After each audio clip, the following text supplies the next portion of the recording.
Imagine uma cidade pulsante, onde as ruas se tornam palco de um conflito silencioso.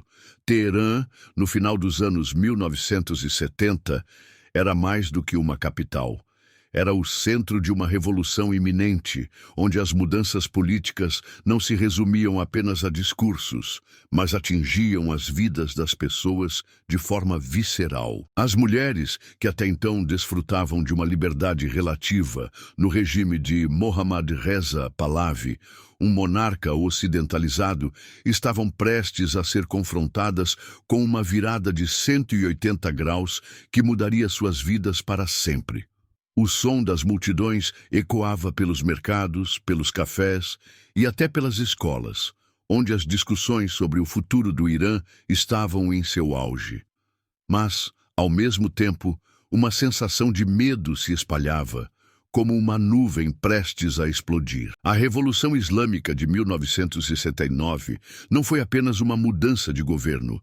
Ela representava a transformação de uma sociedade inteira, levando com ela tradições, valores e costumes que estavam prestes a ser reescritos por uma nova ordem religiosa.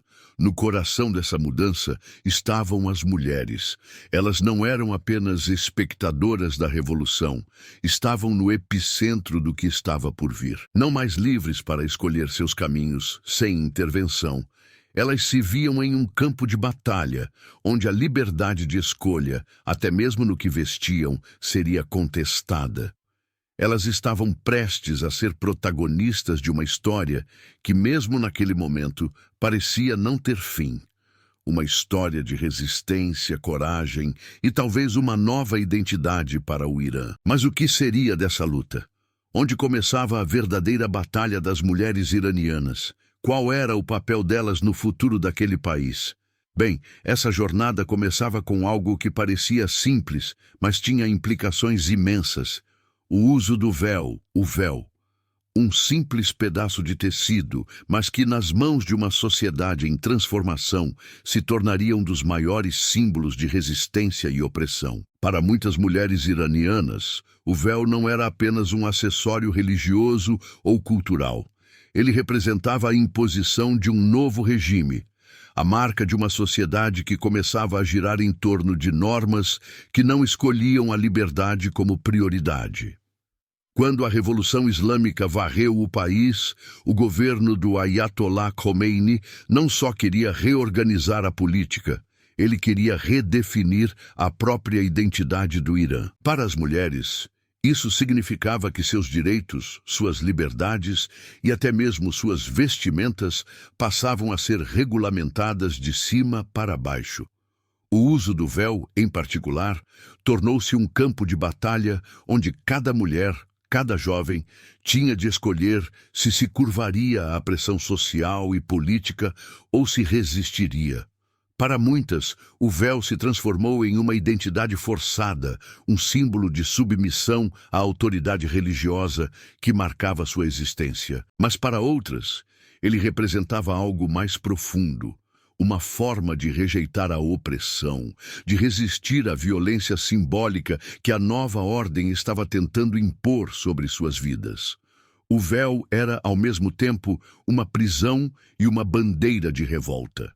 Essas mulheres, que eram forçadas a esconder seus cabelos e suas personalidades, se viam diante de um dilema impiedoso. Em um lado, o véu, com sua carga de moralidade religiosa, era a expectativa de uma nova sociedade. Do outro, a crescente sensação de que algo estava sendo tirado delas, a liberdade de decidir. O ato de colocar ou retirar o véu não era mais apenas uma escolha pessoal.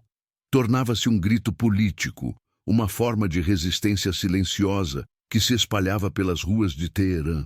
Mas havia mais nessa marcha feminina do que um simples tecido sobre a cabeça. O véu simbolizava a luta por um futuro que ainda estava sendo esculpido. O que aconteceria quando essas mulheres, mais do que nunca, se unissem em sua luta por liberdade? O que estava por trás desse movimento silencioso que tomava as ruas? Imagina-se então a cena, uma cidade tomada pela tensão. As ruas de Teherã, antes vibrantes com a diversidade da cultura iraniana, agora estavam divididas entre o medo e a resistência. Mas algo acontecia. Entre os olhares desconfiados, os passos apressados e a rigidez do controle, havia mulheres, jovens e idosas, todas com um único propósito: resistir. Elas sabiam que suas ações nas ruas poderiam custar-lhes tudo: suas vidas, seus direitos, sua liberdade. E, no entanto, elas marchavam, não apenas com os pés, mas com seus corações, com suas almas e com suas histórias. Mulheres que, em meio a um regime que visava silenciá-las, estavam decididas a reescrever a narrativa, a mostrar ao mundo que seus corpos não eram propriedade de ninguém, que a sua liberdade não poderia ser retirada, não importava o preço. A Marcha Feminina de 1979 não foi apenas sobre um grupo de mulheres indo para as ruas. Foi sobre um renascimento da força coletiva. Aquelas mulheres se tornaram símbolos de resistência, de coragem inabalável diante de um sistema que as via apenas como figuras passivas. Elas se tornaram vozes que ecoavam nas praças, gestos que falavam mais alto que qualquer decreto. Cada passo delas era um manifesto, cada olhar determinado um grito de liberdade, e cada palavra que saía de suas bocas desafiava a estrutura imposta pelo regime. Elas não estavam sozinhas. O espírito de uma geração que desejava mudanças profundas começava a se materializar em um movimento que não poderia mais ser ignorado. O que acontecia em Teherã não era apenas um reflexo de uma luta local, mas um espelho de muitas outras batalhas em outras partes do mundo. Como essas mulheres poderiam continuar? O que mais estava por vir enquanto o sol se punha sobre Teherã e a luta delas se intensificava? Essas perguntas ecoavam enquanto a marcha continuava, crescendo, se espalhando para outros cantos da cidade. Enquanto a marcha tomava as ruas de Teherã, algo maior estava sendo forjado. O regime que inicialmente pensou em suprimir a resistência feminina não compreendeu a magnitude do que estava acontecendo. Não se tratava apenas de uma manifestação local, mas de um movimento que reverberaria em todo o mundo. Cada passo das mulheres não era apenas um grito por liberdade dentro das fronteiras do Irã, mas um chamado que atravessava oceanos e continentes. O impacto da Marcha Feminina de 1979 foi muito além da cidade, tocando corações e mentes globalmente. A mídia, que antes estava mais focada nas grandes figuras políticas e militares, não conseguiu ignorar o poder daquela cena. As imagens das mulheres marchando com seus lenços e suas bandeiras tornaram-se símbolos de resistência contra a opressão e a repressão. Elas foram além do Irã. As ondas de solidariedade ecoaram em cada canto, fazendo com que mulheres de outros países começassem a se questionar: e nós, o que estamos fazendo para lutar por nossa liberdade? Naquele momento, a luta das mulheres iranianas ganhou uma dimensão mais profunda. A ideia de que a liberdade de expressão, de ser quem você é e de lutar por seus direitos, atravessava fronteiras políticas, culturais e geográficas. Enquanto os olhares estavam voltados para o que acontecia em Teherã, o mundo começava a sentir a gravidade de um movimento que poderia mudar não só o Irã, mas a percepção global sobre os direitos das mulheres e as suas capacidades de transformação social. Mas o que viria a seguir? Como esse movimento ganharia força e ressoaria por gerações? O mundo estava prestes a testemunhar mais do que uma revolução local.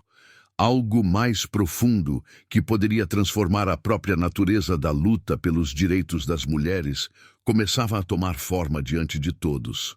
O que as mulheres de Teherã começaram naquele dia, com sua marcha corajosa, não foi apenas um protesto. Foi o nascimento de um novo tipo de resistência. Uma resistência que não precisava de armas, mas de uma voz imortal que reverberaria através do tempo. À medida que cada mulher marchava, carregando mais que bandeiras, carregava a história de todas as outras que vieram antes e todas as que viriam depois. Mulheres de todas as idades, de todas as condições sociais, unidas pelo mesmo grito: liberdade. As ruas de Teherã, tomadas por mulheres de mãos dadas, tornaram-se um símbolo de um movimento mundial. Uma poderosa mensagem ecoava: a opressão de uma mulher não é apenas um problema local, mas um problema global.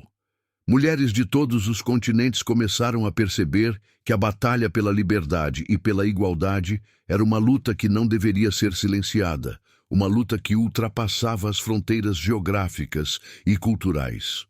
No entanto, o regime não estava preparado para enfrentar esse novo tipo de resistência. As armas não seriam suficientes para calar as vozes daquelas que estavam dispostas a pagar qualquer preço pela sua liberdade.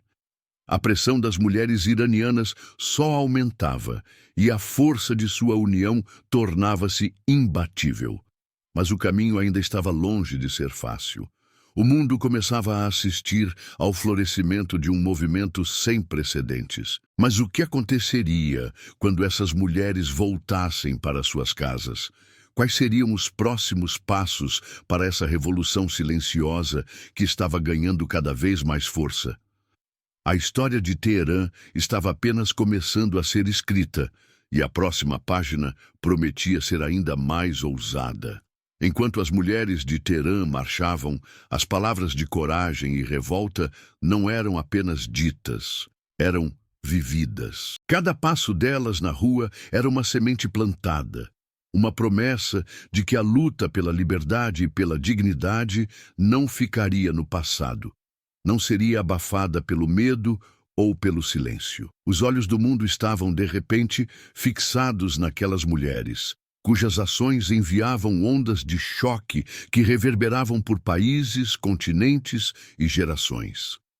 Mas o mais fascinante era que essa semente não era apenas uma reação ao regime opressor. Era algo mais profundo, mais visceral, uma resposta à opressão que existia muito antes daquele dia. Era como se, por muito tempo, a chama estivesse escondida sob a terra seca, esperando o momento exato para desabrochar.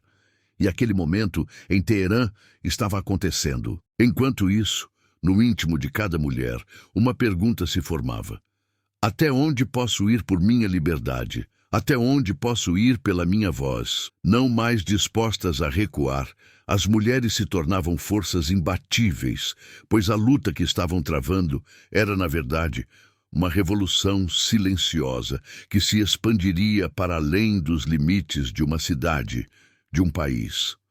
Cada movimento, cada palavra de resistência se conectava com aquelas mulheres que, em silêncio, estavam também em outras partes do mundo. Mas o que se seguiria? Quais seriam os próximos passos dessa marcha? Quais novos desafios elas teriam que enfrentar e até onde estariam dispostas a ir para garantir que a chama da mudança nunca se apagasse? A Marcha Feminina de Teherã, em 1979, não foi apenas uma manifestação de resistência, mas uma declaração de poder e coragem que ecoa até os dias de hoje. Aquelas mulheres, com seus passos firmes e suas vozes altas, mostraram ao mundo que a luta pela liberdade e pelos direitos das mulheres não conhece fronteiras nem limites de tempo. Cada rosto naquela marcha representa não só uma história de coragem, mas também uma promessa de que a mudança é possível, que a luta por igualdade e liberdade pode atravessar gerações e transformar sociedades. A história delas é um lembrete perene de que, quando as mulheres se levantam, elas não estão apenas lutando por si mesmas, mas por todas as futuras gerações. O que começou em Teherã se espalhou para o mundo inteiro, inspirando outras mulheres a se levantarem, a se unirem e a desafiar os sistemas que as oprimem.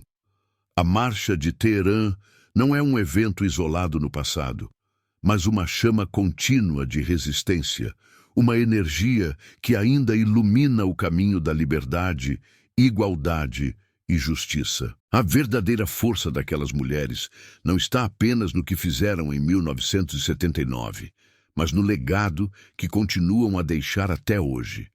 Uma sociedade onde a voz de todas, independentemente de quem sejam, deve ser ouvida e respeitada. A história da marcha feminina em Teherã ainda está em construção, e a pergunta permanece: o que as futuras gerações irão fazer com essa chama que nunca se apagou?